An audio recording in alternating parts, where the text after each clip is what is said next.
السلام عليكم ورحمه الله تعالى وبركاته. كيف ما وعدتكم البنات، انا جيتكم بلا فيديو د المكرون لانه بزاف من عندكم طلبوها من عندي وكتبوا لي في الهاند السر اللي كنحط.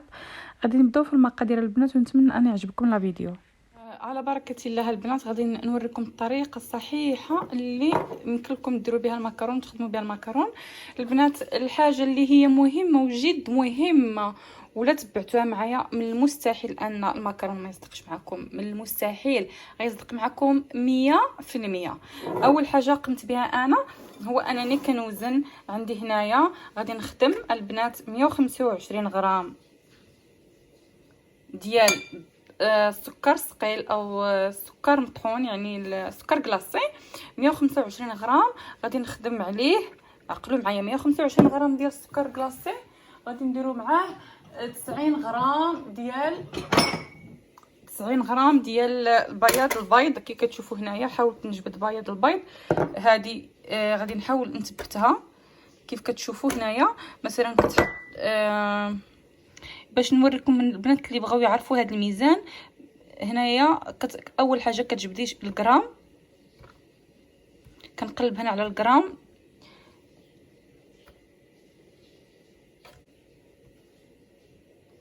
كي كتشوفوا معايا كنحط هذا الاناء ديالي.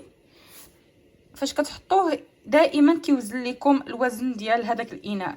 اول حاجه كتبركوا عليها دائما هي كتبركوا على هذه، راه كيكونوا ديما الميزانات كيتشابهوا.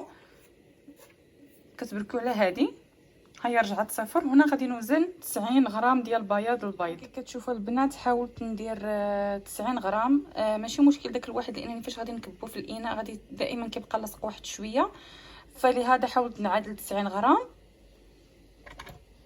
بياض البيض ديالي. كي كتشوفوا اللي هو 90 غرام، وغادي نزيد عليه السكر كلاصي. غادي نحاول نخدمه السكر كلاصي، غندير على هذا الشكل بحال هكا. غنزيد البنات غير واحد نخدم بعد البيض ونبقى كنزيد شويه بشويه.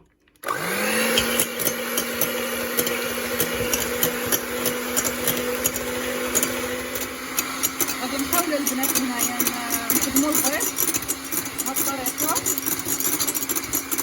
غادي نحاولوا نديروا لهذا السكر كلاصي غنديروا غير شويه بشويه.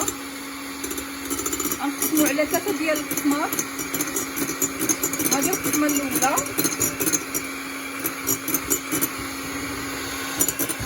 كتشوفوا كيقول لكم قسمتوا على 3 ديال القسمات. هنا غادي نزيد القسمه الثانيه، غادي نجهز شويه البنات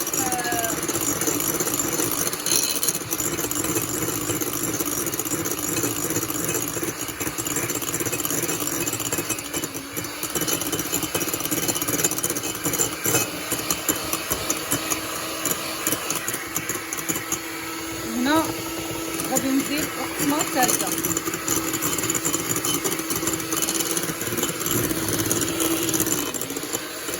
كتشوفوا هنايا ولا لي عرفتوا الكريم.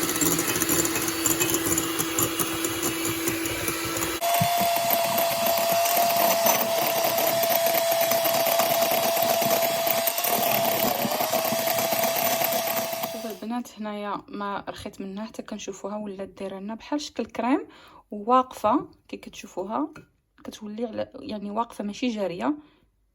عاد صافي نحبس. المهم غنبقى كنخدمها حتى نشوفوا ولات بحال هكا. دابا غادي ندوزو للخطوه الثانيه اللي قلت لكم. غادي نعبر هنايا. هنا عندي اصلا هاد الاناء اللي خدمت بهم السكر كلاص، يعني نستعملهم نفسهم. هنايا البنات عندي ماندل ميول، يعني طحين اللوز. هنا البنات حاولت هذا نشريه من الكوب. هنايا الكوب ديال النرويج. هنايا غادي نعبر 125 غرام ديال اللوز. غادي نحتاج زائد 125 غرام ديال السكر الثقيل نفسه اللي استعملت دابا، نفس الكميه حتى هي 125 غرام. غادي نحاول نغرب لهم. نعبر 125 غرام ديال السكر، 125 غرام ديال المندل اللي هو اللوز، طحينه اللوز. ومن بعد البنات غادي نشدوهم، غادي نغرب لهم بجوج في الغربال حتى يتمزجوا مع بعضياتهم ويوليو على شكل يعني بحال شكل الكراصي بجوج بهم غادي يوليو يعني رطبين بزاف باش ما يتحبوش لينا هنا ويشكلوا لنا حبيبات. هنا البنات شوفوا كيف كان صافي هنايا وزنتهم بجوج بهم، درت 125 غرام وغربلتهم مزيان. غادي نحاول هكذا نخلطهم مع بعضياتهم. البنات هذا المكرون ساهل جدا جدا جدا، في الاول كيبان لكم ما كتزعموش عليه، عرفتي ساهل ديروا لحفتو. دابا انا غير حيت كنصور لكم الاول واحد ما كيصور ما والو وحافظ المقادير، عرفتي ما 5 دقائق انت ساليتي درتي في الفران، يعني اسهل حتى من الكيك. ولا درتو هاد الطريقه اللي درت لكم انا خطوه بخطوه كونوا اكيدين انه ما غاديش تندموا، غادي يصدق معكم 100%. صافي هنا غادي نقوم بهاد العمليه هذه، غادي نضيف شويه بشويه كتشوفوا، وغادي نبقى كنخلط على شكل دائره البنات كيف كتشوفوا.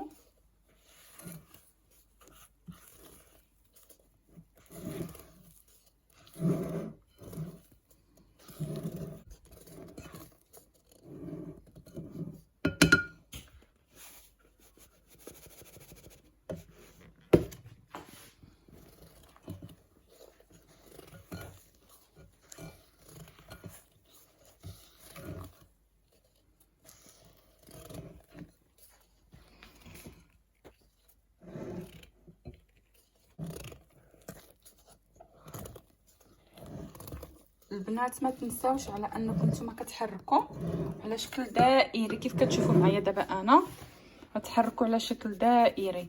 عرفتي البنات مازال ما وصلتنيش هذيك اللي حازه ديال باش كنصور، عرفتي كنتعذب باش كنصور لكم والله العظيم، كنقبض بيد وكنصور بيد.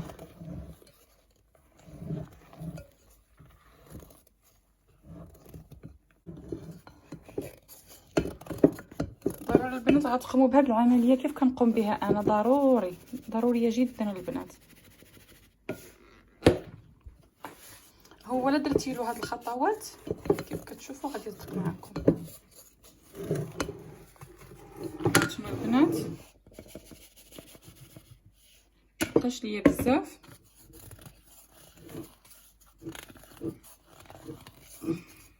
كي قلت لكم على شكل دائري، وندخل هكذا نضرب في الوسط شويه.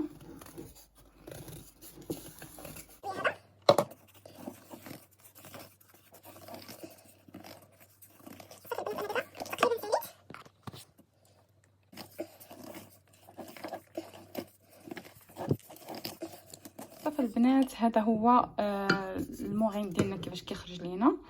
شوفوا كيخرج لينا بحال هذا الشكل بحال هكايا، باش فاش كتهزيه كتحسي براسك فيه بحال الخيوطه، هنا كتعرفي على ان ناجحه معكم. هنا دابا البنات غادي نحاول نجيب اللون الوردي. انا هنا درت واحد الكميه ديالو الوردي وبغيت ندير لون اخر ان شاء الله دابا النيت غادي نصايبو. انا صورت لكم المقادير اللي هي المضبوطه تماما، واللي بغى يديرها مضاعفه غيديرها، واللي بغى يديرها يعني وما كاينش يعني انك ديري اقل من هذا هو المقدار يعني اللي كيديروا به المكرون. بحال بغيتو تدوبلوا المقادير تقدروا تدوبلوها. انا على ما قبلكم غادي نعاود ندير مره اخرى اللون الثاني اللي هو ازرق، او مازال ما اختاريتش اللون الثاني. المهم انا هنايا حاولت نصور لكم بالضبط باش تفهموا التفاصيل وتجيكم يعني سهله. دابا غادي نحاول ندير هنايا اللون الوردي. حنا كيتباعوا عندنا في الكيوي او الريماكسولس، حنايا عندنا في النوريان. هنايا عندي الازرق والخضر والاصفر، حنا غادي نستعمل اللون الاحمر اللي هو غادي يعطيني الوردي تماما.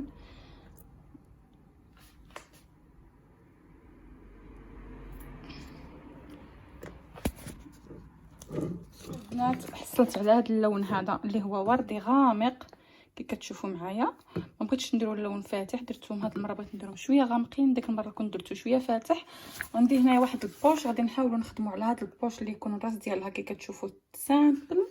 هنايا عندي بزاف د الريوز، انا حاولت نستعمل اللي سامبل تري سامبل يعني، ويكون الراس ديالو في نفس الوقت الراس بحال هكا غليظ. غادي نحاولوا غادي نوريكم الطريقه كيفاش. البنات كي كتشوفوا حاولت نثبت هذا لانه انت كتخدميه هو كيبقى يطلع، فلهذا انا حاولت نثبته بحال هكا. وبالنسبه للبنات اللي عندهم هذاك عندهم واحد الورقه كتكون ديجا مرسوم فيها المكرون يعني رسمي القياس، هذاك كتكون افضل طبعا. انا ما عنديش، ولكن كنحاول نخدم غير بعيني ميزاني.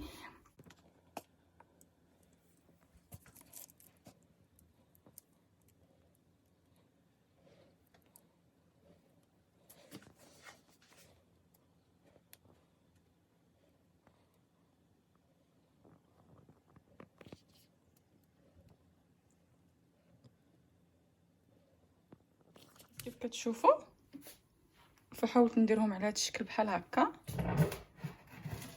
هنايا عندي 2 قزيديرات درتهم على هذا الشكل بحال هكا. غيني ميزاني طبعا كاين اللي جات شويه كبيره، ولكن كتحاولوا انكم تخدموا بعينكم ميزانكم. غادي نخليوها البنات واحد الساعه حتى لساعه وربع، ضروري مهم ساعه ماكسيموم ساعه، غتخليوه ساعه حتى كينشف. تتشوفوا القشره هنايا كتحطي عليها صبعك تلقايها ناشفه، عاد باش غادي تدخلوهم الفرن على فقط الفرفره، على فقط البنات المروحه. البنات اللي ما عندهمش المروحه غادي نقول لكم على ان هذا الفرنسك ماكارون او ماكارون الفرنسي ما يصدقش معكم، ضروري خص الفرن يكون عندكم فيه المروحه، ما كيصدقش في الفران ديال الغاز. غادي نديروه على 150 درجه مده ربع ساعه فقط على المروحه، وغادي تشوفوا معايا التفاصيل من بعد. المهم انا هذا هو الماكارون اللي كندير، كنخلي ضروري يرتاح واحد الساعه حتى كيشد راسو مزيان.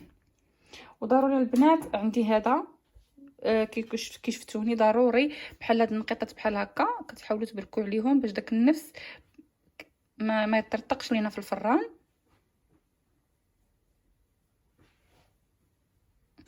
ضروري فاش كتشوفوا البنات شي نقيطه بحال هكا غتبركوا عليها بهذا ديال السنان.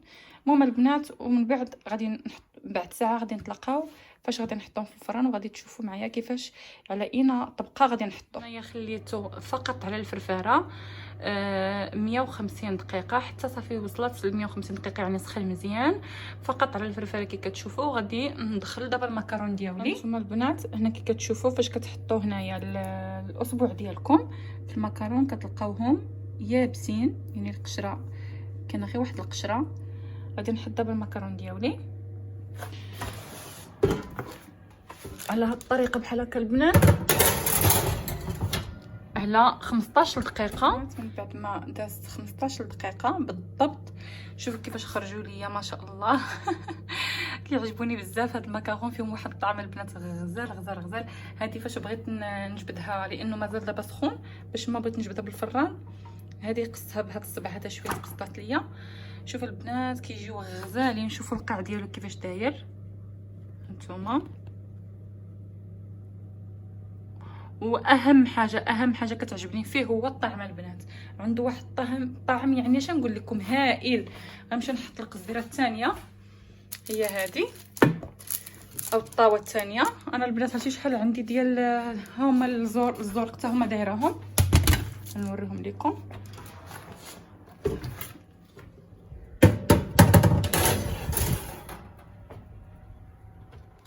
انا حسبت ثاني 15 دقيقه وهنا معكم. شوفوا البنات ها هما هنايا، هادو حطيتهم هنا لانه خص البلاصه اللي غادي تحطوها فيها تكون الارض كيفاش كيقولوا يعني متوازيه، فلهذا البنات انا حاولت نحطهم في هذه الارض هذه، لانه عندي البوطاجي شويه كنعجن، وهذا خدامه في العجينه كنعجن الخبز، ما عنديش الاسباس في البوطاجي فحاولت نحطهم هنايا.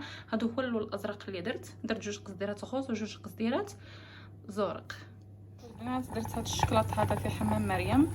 انا درت الكميه اللي لقيتها عندي متوفره، بالاختيار الا بغيتو تزيدوا عليها دانون او تزيدوا عليه فيلادلفيا. انا هنايا عندي كتوفر عندي هنايا فيلادلفيا، هاد الكميه هذه الكبيره اللي بصراحه لا ما استعملناش غتخسر، فحاولت ندير واحد كاسه المعالق كبار هكذا زدتهم على هاد الكميه، يعني ميزان يعني ما درتش القياس، زدتهم على هاد الشكلاط هذا، بحيث هذاك الشكلاط فاش غادي نعمروا به هاد لي ماكارون غادي يجي داك لي ماكارون ما خاصش يجي الشكلاط يعني بوحدو، لحقاش درتي الشكلاط بوحدو مع لي ماكارون كيذوبوا في الفم كيكون الشكلاط قاصح. ضروري يكون الشكلاط معلك شويه، خصك تعلكيه يا اما بدانون يا اما بشي حاجه اللي هي سائله كتخليه شويه لازج، يعني ما كتخليهش قاصح. وصافي البنات غادي نرون هادشي هذا مع بعضياتو وغادي نستعملوا ما نتوما معايا. كي كتشوفوا غادي نحاول البنات نخدم بهذه الطريقه بالجيب الحلواني، وغادي نحاول نضغط بهذه الطريقه كتجي على هذا الشكل هذا هانتوما. شوفوا كي كتجي البنات الروعه. انا راه قصها بالشكلاط هذه، مي هانتوما شوفوا الاخرين كيفاش جاو. نتمنى البنات يكون عجبكم هذا الفيديو، انا كنت تحت الطلب ديالكم كيف ما طلبتوا من عندي درت لكم لا فيديو ديال المكرون. نتمنى انه يكون عجبكم وتبعوا الخطوات كي قلت لكم، غادي ينجح معكم 100%. تهلاو فراسكم بزاف ومع السلامه.